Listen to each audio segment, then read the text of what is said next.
Today's story is about the tragedy of the greatest party ever thrown in French history. So it actually takes place during King Louis XIV's reign. And during this time, there's this dude named Nicolas Fouquet or something. I don't really know how to pronounce it. And he serves as the finance minister to King Louis XIV. And he's like really good at his job. He's like a super cool dude. He's pretty easy on the eyes too, so that definitely helps him out. He's known for loving like the finer things in life, very luxurious lifestyle he lives. Super charismatic, doesn't really have a lot of enemies. Everybody loves this dude. He's a pretty sick guy. So, in 1661, when Jules Mazarin, the current prime minister, passes away, our boy Nicholas is like, yo, this is my shot. I'm like super good at my job. Everybody loves me. I'm a shoo-in for this position. So he goes to talk to King Louis. And when he starts, picking his brain, trying to see like who he has like an idea for to be the replacement. Oh, this Keisha's fighting me. So when he goes to talk to him about his replacement for the prime minister, King Louis tells him that he's just gonna abolish the position 100%. So Nicholas is like, oh snap. I guess I'm falling out of favor with the king. I better do something about this. So Nicholas decides he's gonna throw the greatest party the French people have ever seen. He will spare no expense. He's gonna have the best food. He's gonna have the best entertainers at the time. And he's just gonna throw like a crazy ass party. But, during this time, you couldn't just like throw a party for no reason. You gotta have a reason. So Nicholas is like, I'm gonna use the construction of my new chateau as a perfect excuse.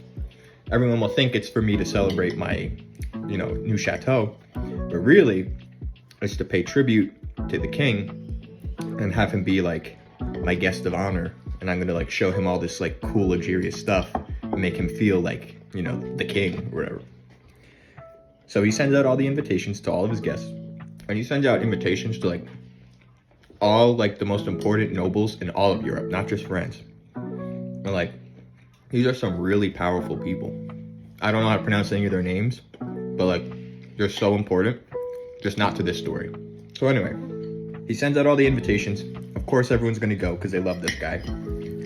And now, it's the night of the party. And the party starts with a 7-course dinner. And he has all this like food imported from Asia. And at this time, it was so uncommon for people to even have tried food from Asia because of how expensive it is to import. So everyone's like, yo, this is insane. But also he thought ahead in case some people were like haters and didn't like, like Asian food. So he had all the best chefs cooking like their local cuisines, but like 5-star quality, It was really good, by the way. And after dinner, he's like, let me go personally take King Louis on a tour of my gardens. And I'm gonna show him like how geometrically aligned all the flower beds and the fountain and the shrubbery is. And he's gonna be so impressed with like how I had this done. So it's kind of dark, and the tour of the gardens concludes with a huge fireworks show. And the king is like, what the fuck, that's crazy. And as they follow the source of the fireworks, they're brought to a stage, and on the stage is like the hottest playwright of the time, and he's performing this play that he made specifically for this night for the king. So it's like so badass. Now this party, a universal success. Everybody loves this party, and it goes on well into the night. Everyone's partying their ass off. Now it's the day after the party, and Nicholas is thinking like, oh man, I gotta clean up all this mess. It was a rager last night. But instead of being met with like his cleaning crew, he's then arrested by the king's head musketeer. And he's all like, why are you doing this, man?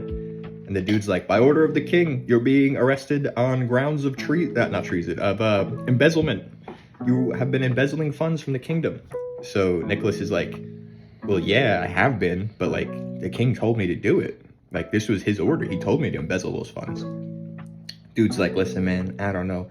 I'm just doing my job. So he gets arrested.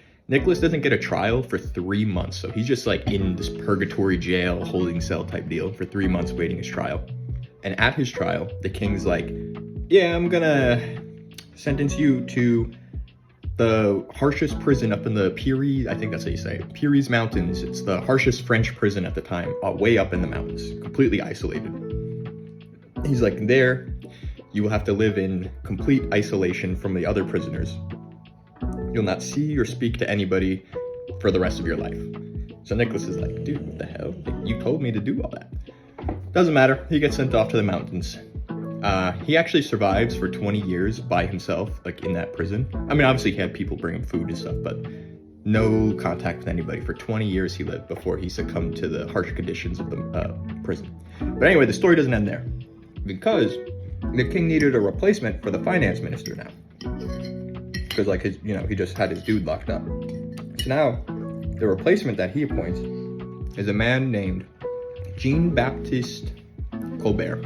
Yeah, that's him. And now Jean is kind of smart, because he saw what happened to Nicholas, and he was like, okay, everybody knows that the king is like super petty and like narcissistic and wants all the attention on himself.